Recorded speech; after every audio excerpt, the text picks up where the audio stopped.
Puji Tuhan, saya sampaikan selamat malam dan salam sejahtera dalam Tuhan kita Yesus Kristus. Haleluya. Sungguh bersyukur malam ini kita boleh bersama-sama beribadah. Luar biasa, hujannya deras sekali ya. Tetapi puji Tuhan, seberapa kita yang ada, pastinya kita akan menikmati berkat-berkat Tuhan. Amin. Mari, kalau beberapa waktu yang lalu kita sudah belajar bersama-sama tentang hidup di dalam roh. Selama doa 10 hari kita belajar tentang pekerjaan Roh Kudus dan bagaimana kita menerapkan kebenaran itu dalam kehidupan kita. Mari malam hari ini kita akan belajar bersama-sama tentang tubuh Kristus. Yang terutama kita akan berbicara tentang kesatuan tubuh Kristus.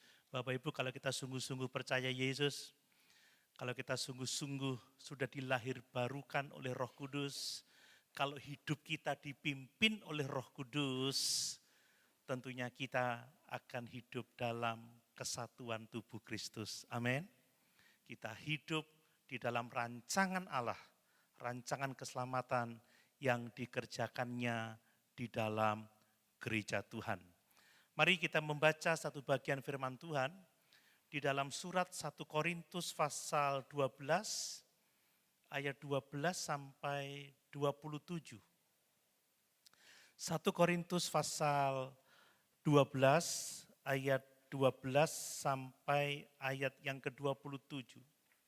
Cukup panjang ayat-ayat ini, tetapi perhatikan dengan seksama karena ini penting supaya kita memahami identitas kita sebagai tubuh Kristus. Demikian firman Tuhan. Karena sama seperti tubuh itu satu dan anggota-anggotanya banyak, dan segala anggota itu sekalipun banyak merupakan satu tubuh. Demikian pula Kristus. Sebab dalam satu roh kita semua, baik orang Yahudi maupun orang Yunani, baik budak maupun orang merdeka, telah dibaptis menjadi satu tubuh dan kita semua diberi minum dari satu roh. Karena tubuh juga tidak terdiri dari satu anggota, tetapi atas banyak anggota. Andai kata kaki berkata, karena aku bukan tangan, aku tidak termasuk tubuh. Jadi benarkah ia tidak termasuk tubuh? Dan andai kata telinga berkata, karena aku bukan mata, aku tidak termasuk tubuh. Jadi benarkah ia tidak termasuk tubuh? Andai kata tubuh seluruhnya adalah mata, di manakah pendengaran? Andai kata seluruhnya adalah telinga, di manakah penciuman? Tetapi Allah telah memberikan kepada anggota masing-masing secara khusus suatu tempat pada tubuh seperti yang dikehendakinya. Andai kata semuanya adalah satu anggota, di manakah tubuh? Memang ada banyak anggota, tetapi hanya satu tubuh. Jadi mata tidak dapat berkata kepada tangan, aku tidak membutuhkan engkau. Dan kepala tidak dapat berkata kepada kaki, aku tidak membutuhkan engkau. Malahan justru anggota-anggota tubuh yang nampaknya paling lemah yang paling dibutuhkan. Dan kepada anggota-anggota tubuh yang menurut pemandangan kita kurang terhormat, kita berikan penghormatan khusus. Dan terhadap anggota-anggota kita yang tidak elok, kita berikan perhatian khusus. Hal itu tidak dibutuhkan oleh anggota-anggota kita yang elok. Allah telah menyusun tubuh kita begitu rupa, sehingga kepada anggota-anggota yang tidak mulia diberikan penghormatan khusus, supaya jangan terjadi perpecahan dalam tubuh, tetapi supaya anggota-anggota yang berbeda itu saling memperhatikan. Karena itu, jika satu anggota menderita, semua anggota turut menderita. Jika satu anggota dihormati, semua anggota turut bersukacita. Kamu semua adalah tubuh Kristus dan kamu masing-masing adalah anggotanya. Haleluya. Puji Tuhan. Bapak Ibu, saudara yang dikasih oleh Tuhan, dengan jelas kita melihat bahwa gereja itu adalah tubuh Kristus yang hidup. Amin Bapak Ibu. Gereja adalah tubuh Kristus yang hidup.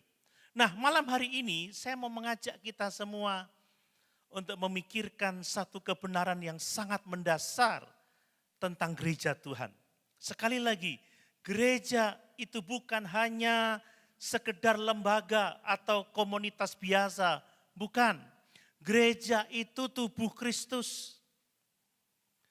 Gereja saudara dan saya yang bersekutu malam hari ini adalah realitas rohani yang hidup. Realitas rohani yang dinamis. Realitas rohani yang penuh dengan makna. Bapak Ibu, ini penting kita perhatikan. Kita bukan sekedar lembaga, komunitas duniawi. Kita adalah tubuh Kristus. Amin. Kita adalah satu tubuh Kristus. Ini kebenaran yang sangat luar biasa. Perhatikan bagaimana ternyata gereja itu bukan sekedar organisasi. Gereja itu adalah organisme, Bapak Ibu. Ini penting untuk kita pahami. Seringkali kita membandingkan gereja dengan organisasi. Oh, kalau gereja itu pasti memiliki struktur ya. Gereja itu memiliki jadwal pelayanan, gereja itu memiliki ibadah, gereja itu memiliki tanggung jawab. Saya mau mengatakan semuanya itu penting. Itu memang organisasi gereja. Tetapi Alkitab ketika berbicara tentang gereja, fokus Alkitab bukan sekedar organisasi, bukan sekedar mekanisme, tetapi mengenai kesatuan dalam kehidupan yang namanya organisme. Itulah tubuh Kristus. Gereja bukan sekedar organisasi yang pasif, tetapi organisme yang hidup. Itulah tubuh Kristus. Banyak orang berpikir bahwa gereja ini hanya sekedar gedung ini. Tempat kita berkumpul setiap minggu beribadah. Bukan Bapak Ibu. Gereja itu tubuh Kristus, seperti tubuh kita, seperti tubuh manusia. Setiap bagian gereja itu harus terhubung satu dengan yang lain. Saudara, tubuh yang sehat itu saling terhubung. Amin Bapak Ibu. Coba bayangkan kalau hidung saya tidak terhubung. Kalau telinga saya copot. Kalau lengan saya copot. Saya enggak sehat. Saya bukan tubuh yang baik. Apakah Bapak Ibu terhubung satu dengan yang lain? Amin. Kalau sama Tuhan kita nyanyinya begini. Ku terhubung denganmu. Persoalannya tengok kiri kanan. Yang bukan keluarga loh ya. Bapak Ibu terhubung satu dengan yang lain. Saling kenal. Halo? Saling menyapa.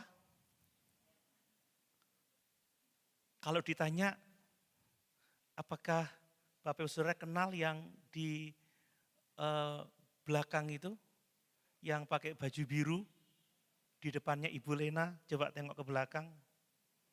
Kenal Bapak Ibu? Coba berdiri, Bu. Nah, kenal Bapak Ibu? Kenal ya? Terhubung tidak? Pernah saling bicara? Pernah saling menyapa? Halo? Gereja itu seperti tubuh kita ini. Harus terhubung Bapak Ibu ya. Terhubung kita punya hubungan yang dekat, kita punya komunikasi, kita bisa bekerja bersama-sama. Tentunya bekerja bersama-sama dalam kesadaran dan ketaatan kita kepada Sang Kepala, yaitu Yesus Kristus Tuhan kita. Bapak Ibu, Ibu Yeni ini adalah pengurus diakonia kematian. Jadi Bapak Ibu kalau ada yang meninggal, jangan hubungi sendiri ya, keluarganya yang menghubungi Bu Yeni. Karena orang mati kalau menghubungi Bu Yeni bisa pingsan, saudara. Pernah enggak kita menyadari itu? Kita harus terhubung. Ini tubuh. Kita harus bekerja bersama-sama secara sadar di bawah pimpinan kepala. Itulah Yesus Kristus Tuhan kita. Jangan sampai kita jadi anggota gereja, tapi kita tidak menyadari keberadaan kita sebagai tubuh Kristus. Ini yang terjadi hari-hari ini. Nah Bapak Ibu, sebagaimana tubuh kita juga, kalau kita kehilangan satu anggota saja, tubuh itu menjadi tidak sempurna. Betul Bapak Ibu? Halo? Kalau kita kehilangan anggota, tubuh kita tidak lengkap, maka kita tidak sehat.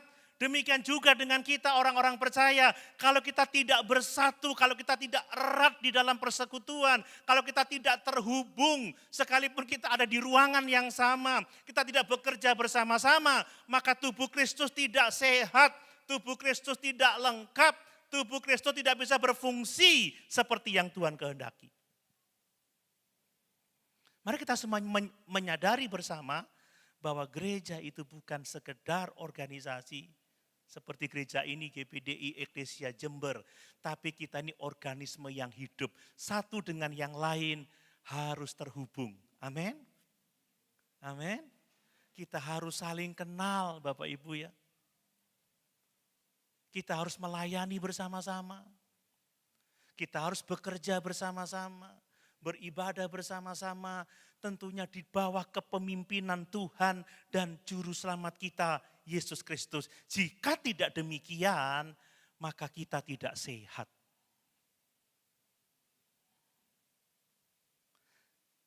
Kemudian yang berikutnya perhatikan, Yesus Kristus itu adalah kepala gereja yang memberikan kehidupan kepada tubuhnya. Amin Bapak Ibu. Ini penting. Ya, gereja ini hidup, persekutuan orang-orang percaya ini hidup karena Kristus. Karena Yesus yang menjadi kepala, yang memberikan kepada kita arah, yang memberikan kepada kita kekuatan kuasa untuk hidup sebagai jemaatnya. Saya mau mengingatkan bahwa gereja hidup itu bukan karena strategi ya. Gereja itu hidup bukan karena program yang baik. Gereja hidup bukan karena jumlah jemaatnya banyak. Saudara, kalau memang hanya sekedar program, hanya sekedar strategi jumlah jemaat, maka gereja ini hanya akan menjadi gedung kosong. Tetapi kalau Yesus yang memimpin kehidupan kita, Yesus yang memberi arah, Dia yang menguasai kita, maka setiap ibadah-ibadah kita menjadi ibadah yang hidup. Amin. Setiap doa-doa kita menjadi doa yang diberkati oleh Tuhan. Setiap persekutuan kita menjadi persekutuan yang hidup, persekutuan yang diberkati oleh Tuhan. Seperti kata Paulus, kita ini hidup di dalam Dia, kita bergerak di dalam Dia, kita ada di dalam Dia. Siapa Dia itu? Yesus Kristus Tuhan kita. Itu sebabnya kalau kita ibadah-ibadah seperti sekarang ini, fokusnya adalah Yesus, bukan yang lain, bukan sekedar program, bukan sekedar kegiatan, tapi hati kita benar-benar tertuju kepada Yesus, kita melayani Dia, kita mengasihi Dia, kita menyembah Dia, baru ibadah kita akan besar kuasanya. Makanya saudara tidak perlu mikir, hujan sing datang sedikit ya, kurang semangat. Tidak saudara, yang memberi semangat kepada kita adalah Yesus Kristus Tuhan kita. Amin. Saudara enggak tahu kalau kebaktian Rabu, coba datang. Lebih sedikit dari ini saudara. Tapi karena fokus kita adalah Yesus, kita tetap semangat, kita hidup. Doa-doa kita diberkati oleh Tuhan, sebab Dialah yang memberikan hidup dan kuasa bagi gerejanya. Amin. Dan kalau gereja itu hidup dalam persekutuan, hidup dalam kesatuan yang sejati, maka akan membawa dampak yang sangat besar bagi kesaksian kita dan bagi pertumbuhan gereja. Ini yang penting Bapak Ibu, ketika tubuh ini terhubung, ketika tubuh ini bekerja bersama-sama secara harmonis, maka saya sehat seperti sekarang Bapak Ibu ya. Saya bisa naik dari bangku di bawah, saya ke depan, saya bisa memegang mic. Coba kalau tangan saya enggak mau bekerja sama, bagaimana saya megang mic-nya? Mungkin saya ginikan aja. Saudara-saudara yang dikasihi oleh Tuhan, apa enak saudara? Lalu otak saya jalan, tapi mulut saya tidak mau bicara. Saya diam 1000 bahasa. Apa yang terjadi Bapak Ibu? Bapak Ibu pulang. Atau mungkin segera melarikan saya ke IGD. Haleluya Bapak Ibu. Kalau kita nggak hidup dalam kesatuan, kita nggak berfungsi, kita nggak bergandeng tangan, kita nggak melayani Tuhan bersama-sama, maka kesaksian kita tidak akan nampak dan kita tidak akan bertumbuh secara sehat. Lihat, saya masih bisa berdiri tegak, saya masih bisa bernyanyi, saya masih bisa berkhotbah, karena seluruh bagian tubuh saya masih berfungsi loh Bapak Ibu ya. Dan bagaimana dengan kita? Ketika gereja tidak bersatu, gereja tidak terhubung, di antara kita tidak ada komunikasi, di antara kita tidak ada kerjasama, di antara kita tidak ada kesatuan hati untuk memuliakan Yesus, maka kita lumpuh Bapak Ibu. Kita tidak mampu berbuat apa-apa. Kalau kita mau memimpikan gereja kita bertumbuh sehat, mari kita mulai terhubung satu dengan yang lain. Amin. Mulai dengan saling mengenal, menyapa, saling mendoakan. Mulai kita mau bekerja bersama-sama, melayani bersama-sama, beribadah di dalam kebersamaan. Ini yang dikehendaki oleh Tuhan. Saya mau menunjukkan bahwa gereja itu menghadapi tantangan hari-hari ini Bapak Ibu ya. Ada tantangan yang sangat hebat. Tetapi meskipun ada banyak tantangan yang kita hadapi, kita harus hidup sebagai kesatuan tubuh Kristus. Kita tidak boleh terpecah belah karena adanya tantangan yang kita hadapi.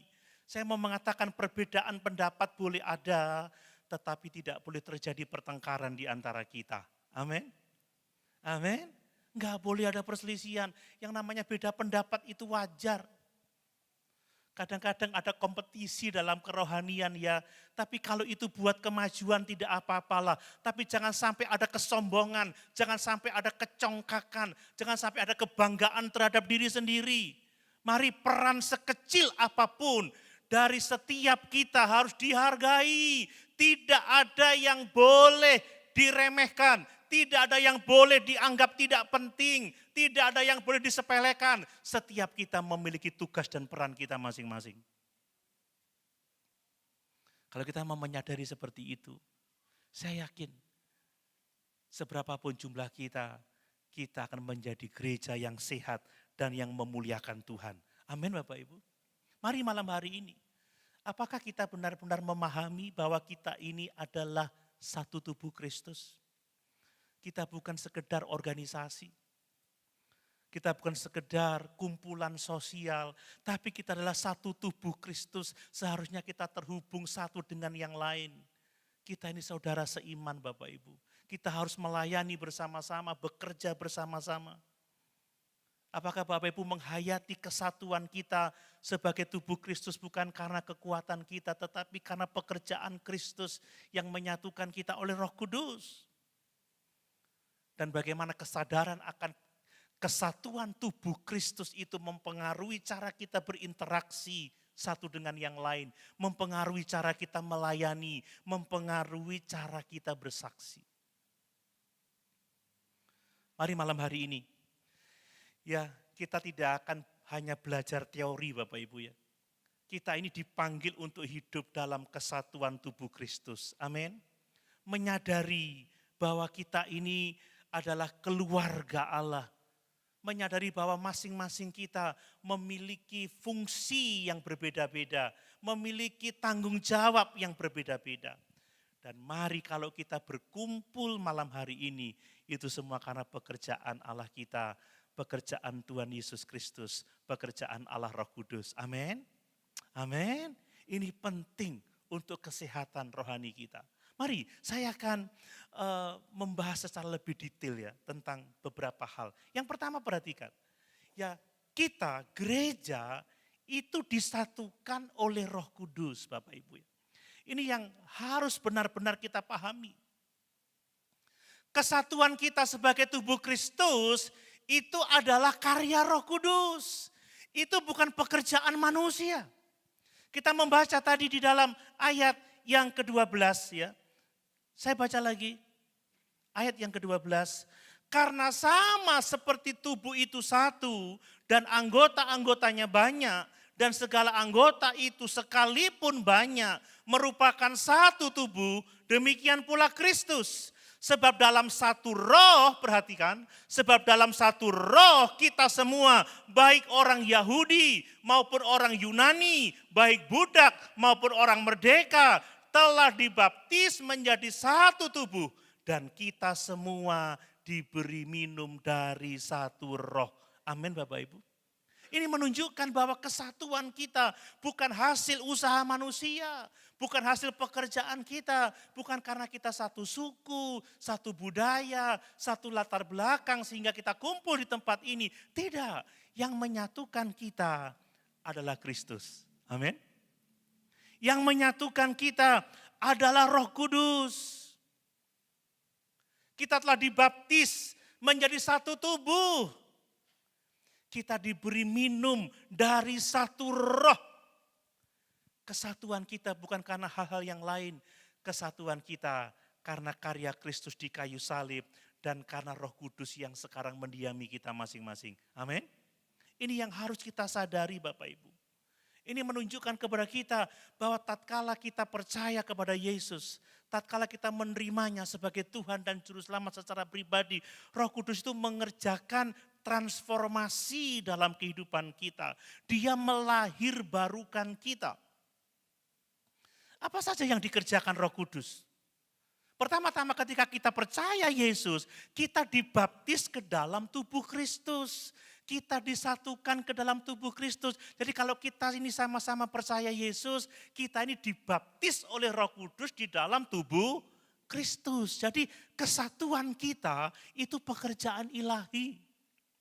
Bukan pekerjaan kita, bukan usaha kita untuk menyatukan saudara dan saya. Bukan, ini karya Roh Kudus. Roh Kuduslah yang menjadikan kita anggota-anggota keluarga kerajaan Allah. Amin. Ini bukan sekedar afiliasi sosial, bukan sekedar itu. Tapi kita telah disatukan menjadi keluarga Allah, menjadi satu tubuh. Saya suka pujian lama itu. Ku cinta keluarga Tuhan, terjalin mesra sekali, semua saling mengasihi, betapa senang ku menjadi keluarganya Tuhan. Bapak Ibu menyadari kita ini keluarga sekarang? Amin. Bukan karena kita satu budaya atau mungkin satu selera, satu hobi, satu apa. Bukan. Tapi kita keluarga karena kita telah dilahirkan kembali oleh Roh Kudus menjadi keluarga-keluarga Allah. Amin. Jadi nanti kalau saudara pulang, ingat loh, itu keluargamu loh. Tengok kiri kanan saudara, itu keluarga saya, bilang begitu. Yang suami istri ya, suami istri, enggak usah ngomong gitu. Yang mungkin tidak sebangku, yang bukan dari satu rumah.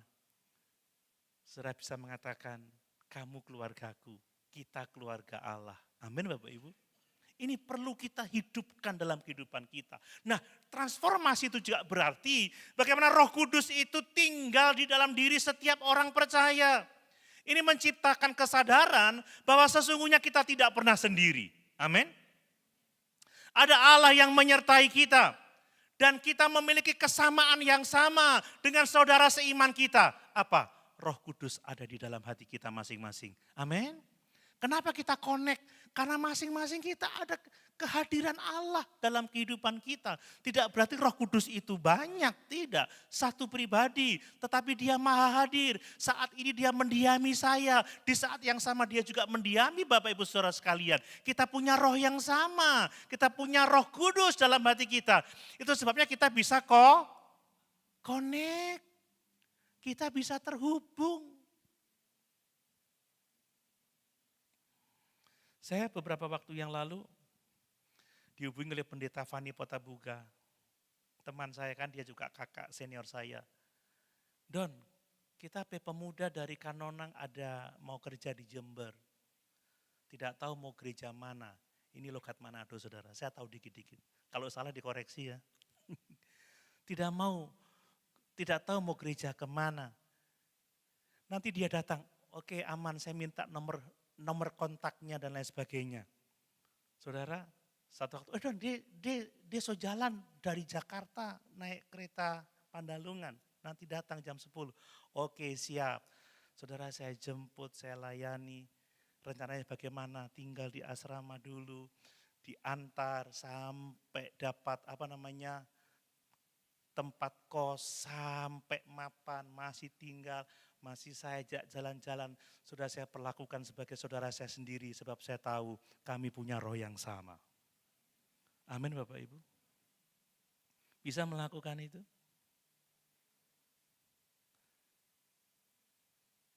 Tapi tentunya dengan kepekaan ya.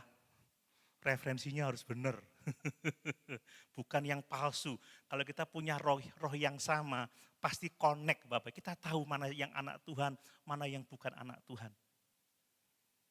Sampai mamanya bilang, aduh kita sudah tahu mau balas bagaimana.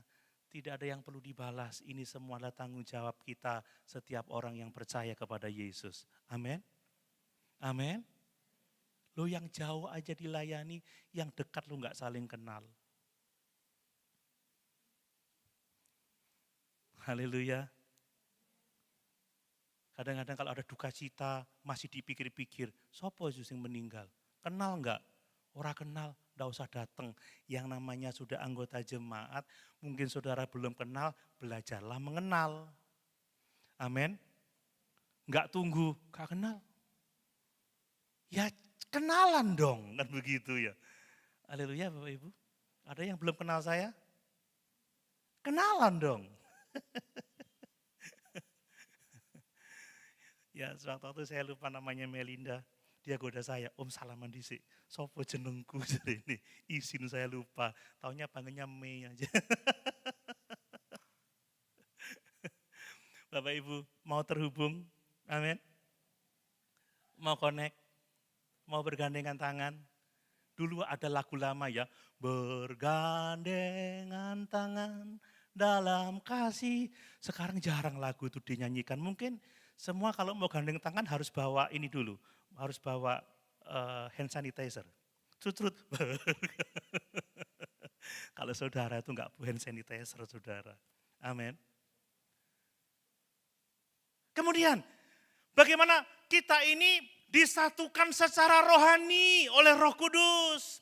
Kita disatukan di dalam tubuh Kristus. Sekalipun kita beda latar belakang, beda budaya, beda gaya bicara, beda pelayanan, mungkin gaya pelayanan. Tetapi kita satu karena Roh Kudus yang mengikat kita. Ini kesatuan kita. Mari Bapak Ibu yang dikasihi oleh Tuhan, persekutuan kita malam hari ini bukan persekutuan sosial biasa. Kita menjadi satu karena Roh Kudus yang mempersatukan kita. Kita dibaptis dalam satu roh dan kita dihisapkan ke dalam tubuh Kristus. Nah, karena kita adalah persekutuan tubuh Kristus yang dipersatukan oleh Roh Kudus, maka tidak ada tingkatan di dalam tubuh Kristus. Bapak Ibu, enggak ada kasta-kasta ya di dalam tubuh Kristus ya. Enggak ada. Coba kita baca lagi tadi, ya. Ayat yang ke-13, sebab dalam satu roh kita semua baik orang Yahudi maupun orang Yunani, baik budak maupun orang merdeka telah dibaptis menjadi satu tubuh. Dan kita semua diberi minum dari satu roh. Tidak ada lagi perbedaan di hadapan Allah. Apapun latar belakang kita, apapun budaya kita, tidak masalah di hadapan Tuhan. Karena kita dipersatukan oleh Roh Kudus. Ini yang harus kita pahami. Sekali lagi gereja tidak boleh mengenal kasta rohani. Kita tidak boleh membeda-bedakan berdasarkan status ekonomi, status sosial, mungkin rasnya, mungkin pendidikannya. Kita enggak boleh membeda-bedakan atas semua dasar itu. Amin Bapak Ibu.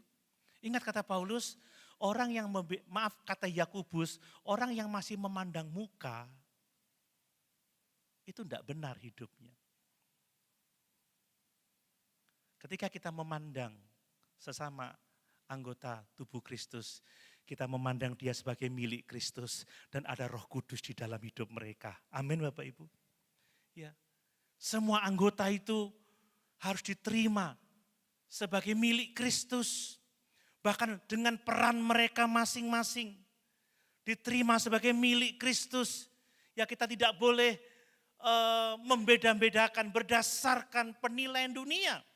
Tapi mari kita memandang mereka sebagai anggota-anggota tubuh yang penting dengan peran mereka masing-masing. Saling menghargai, saling menerima untuk hormat dan kemuliaan bagi Tuhan Allah kita. Itu sebabnya Bapak Ibu, mari kita memperluas pengertian kita tentang saudara rohani kita.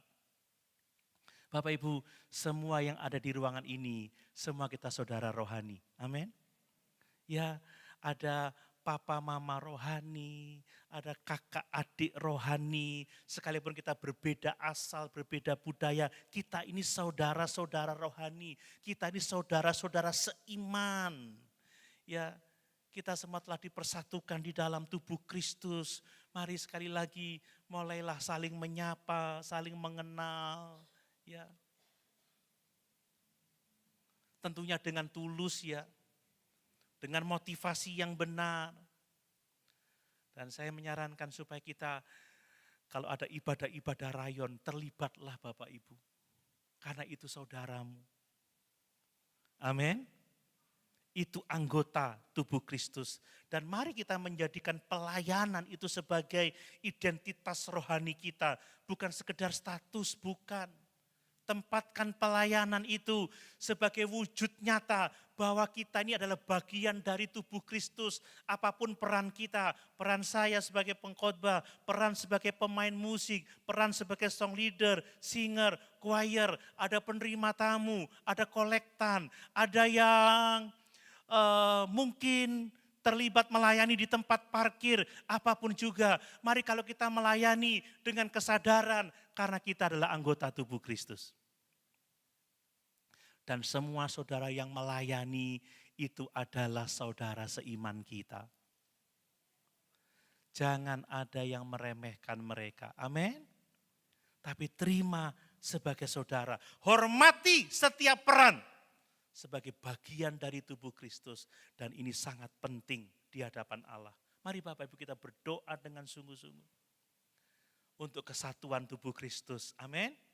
Karena ini adalah kehendak Allah. Hal yang kedua Bapak Ibu, saya membaca di sini setiap anggota tubuh Kristus itu memiliki peran yang unik, memiliki peran yang berbeda.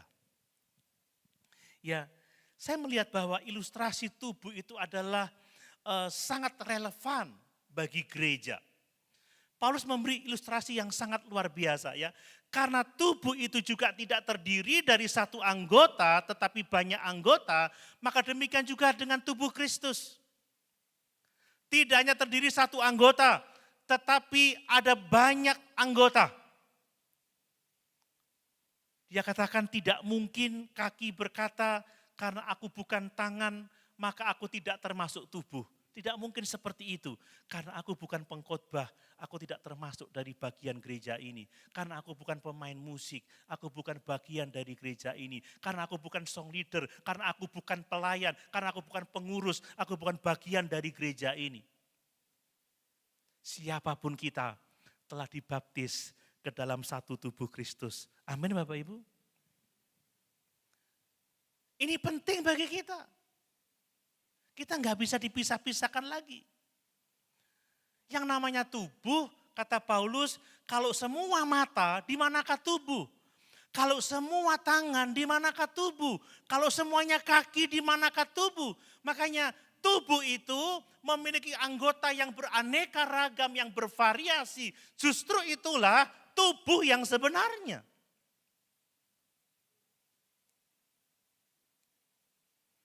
Jadi mari kita memandang apapun peran kita di gereja ini, saudara harus tahu saudara adalah bagian penting dari tubuh Kristus. Amin. Amin. Kita ini terikat di sini loh Bapak Ibu ya. Kalau kita nggak bersatu, kita nggak saling menyapa, kita nggak melayani bersama-sama, pincang, kurang kan begitu ya. Seperti ada istilah dulu itu nggak ada lo nggak sehat.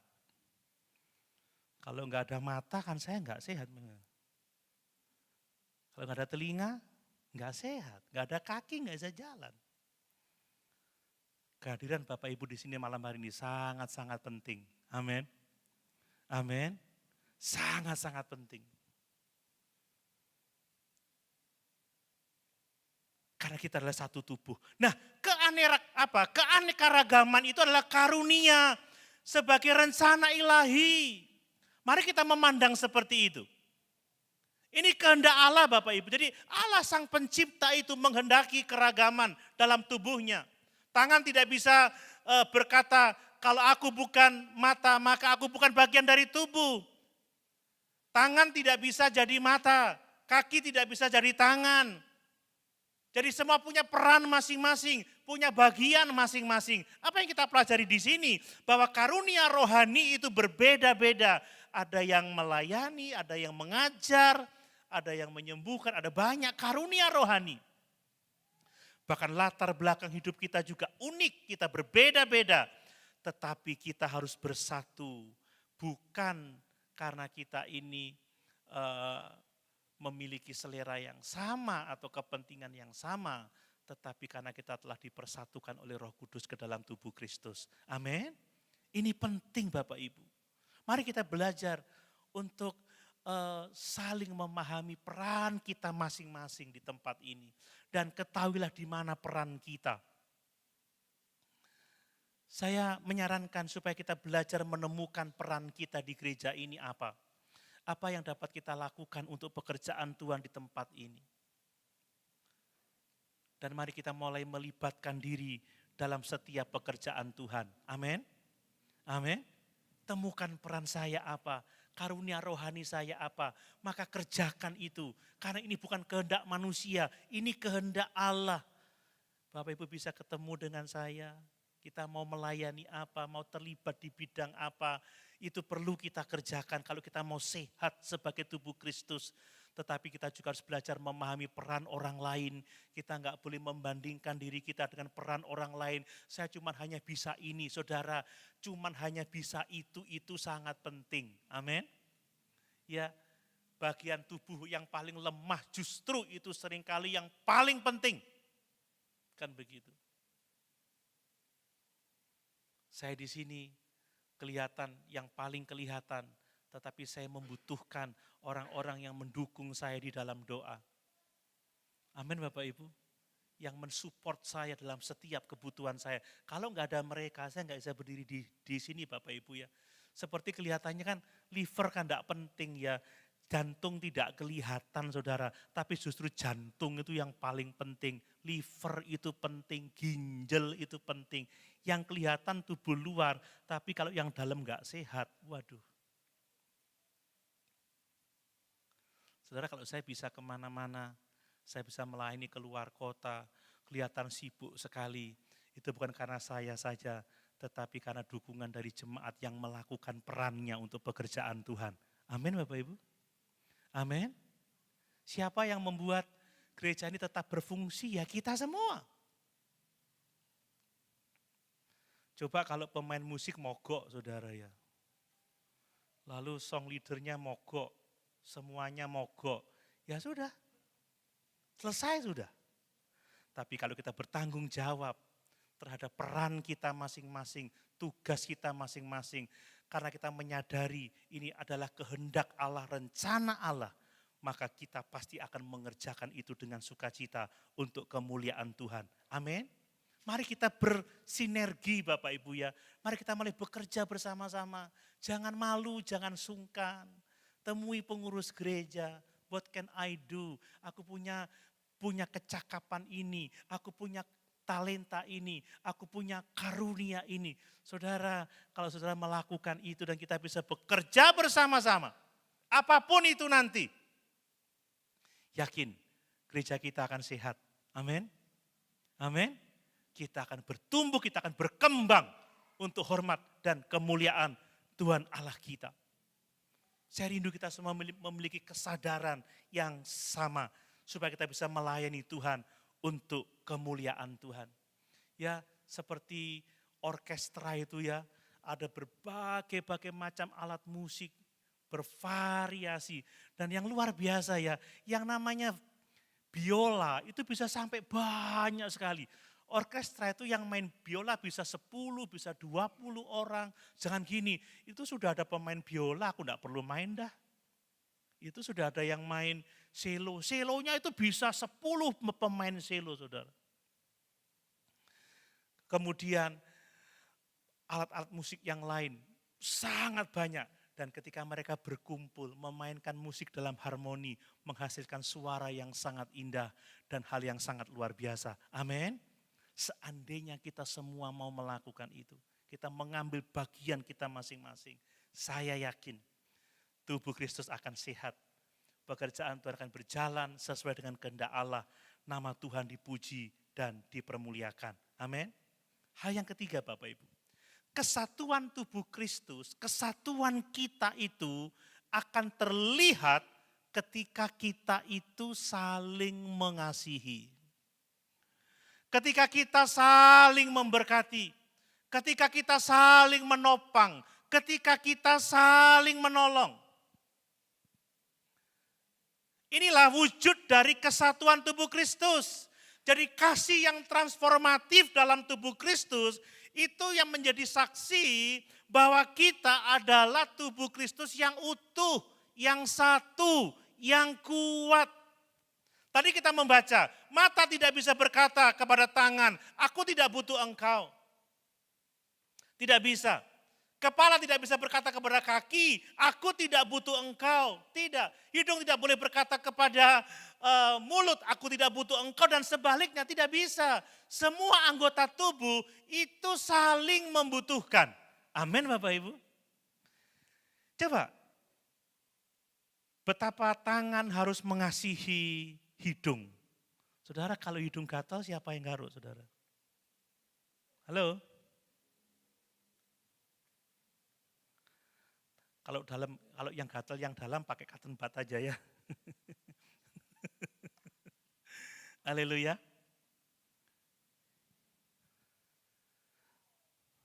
Saudara, kita saling membutuhkan ya.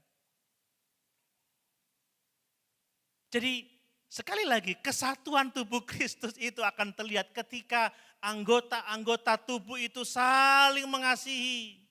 Jadi Bapak Ibu, ini bukan hanya soal struktur, soal bagian-bagian, tidak. Kita ini satu, kita saling membutuhkan.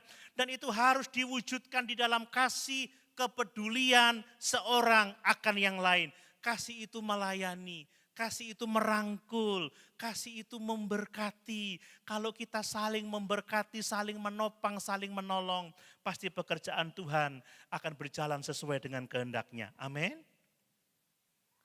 Kekuatan kasih sungguh sangat luar biasa. Saya kalau memberitakan firman seperti karena saya mengasihi. Ya toh? Kalau Bapak Ibu hadir mendengar dengan seksama karena mengasihi. Kalau ada orang-orang yang membutuhkan, kita bisa berbagi, kita bisa menolong. Itu adalah kehendak Allah atas kehidupan kita. Kasih itu terbukti lewat dukungan pada anggota tubuh yang paling lemah. Ya, kita membaca tadi ya di ayat 22. Ya. Malahan justru anggota-anggota tubuh yang nampaknya paling lemah, yang paling dibutuhkan. Dan kepada anggota-anggota tubuh yang menurut pemandangan kita kurang terhormat, kita berikan penghormatan khusus, dan terhadap anggota-anggota kita yang tidak elok, kita berikan perhatian khusus. Bapak Ibu, anggota tubuh yang lemah itu yang paling dibutuhkan. Itu sebabnya mereka yang terluka, yang menderita, itu bukan untuk dihindari, tetapi untuk dikasihi, untuk ditolong, untuk diberkati. Amin Bapak Ibu. Ini penting, mereka sangat kita butuhkan. Perlu diperhatikan. Ini tugas kita. Makanya di gereja kita ada diakonia. Di mana kita bisa saling menolong, saling memberkati. Jadi gereja sejati itu adalah tempat di mana orang-orang yang dianggap paling lemah itu mendapatkan pertolongan, mendapatkan dukungan, mendapatkan kasih sayang yang dibutuhkan. Ini butuh keterlibatan kita semua. Mari Bapak Ibu dikasih oleh Tuhan, ini penting. Inilah hakikat kita sebagai tubuh Kristus. Dan kesatuan itu akan sangat luar biasa ketika kesatuan dan sukacita yang tulus itu terjadi di dalam yang namanya kebersamaan.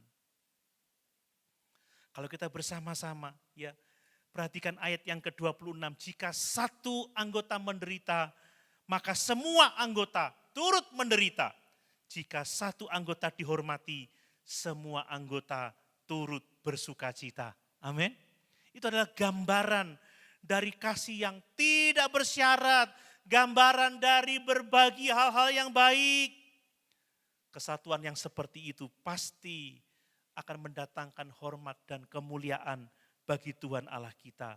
Mari kita mau saling memperhatikan, kita mau saling menolong satu dengan yang lain.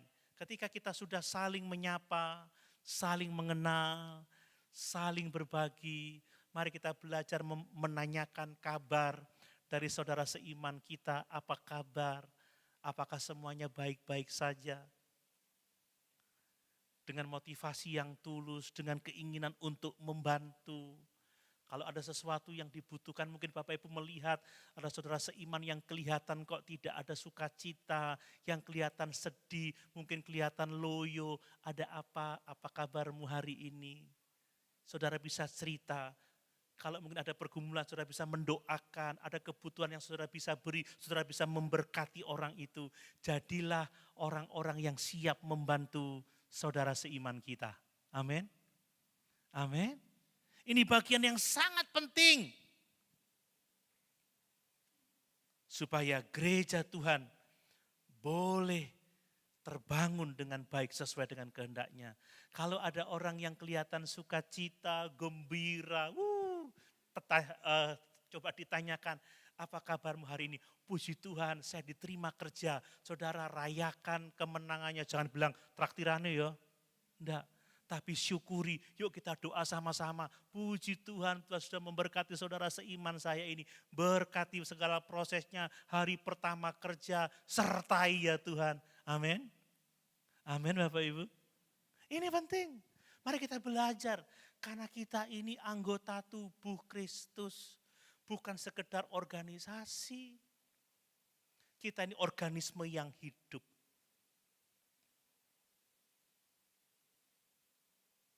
Siapa yang saat ini mungkin mengenal ya anggota jemaat yang lain yang dalam keadaan sakit, saudara kunjungi, doakan, hubungi gereja, beri kabar. Kalau ada yang sudah lama tidak bergereja, kunjungi, tanyakan kabarnya, hubungi gereja. Mari kita melakukan tindakan yang konkret. Semuanya itu adalah untuk hormat dan kemuliaan Tuhan Allah kita. Amin. Amin. Mari malam hari ini, kita yang penuh dengan Roh Kudus, kita menyadari bahwa kita ini anggota tubuh Kristus. Organisme yang hidup, bahwa kita disatukan oleh Roh Kudus. Kesatuan kita bukan karena usaha manusia, bukan karena perjuangan kita, tetapi karya Kristus oleh Roh Kudusnya. Mari kita sadari setiap kita punya peran penting di sini. Amin Bapak Ibu. Sadari peranmu, ambil bagian.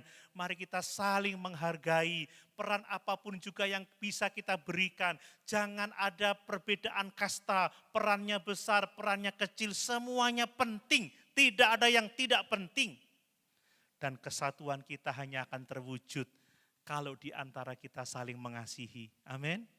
Saling memperhatikan, saling memberkati, saling mendoakan. Terpujilah nama Tuhan kekal untuk selama-lamanya. Amin. Mari sama-sama kita berdiri.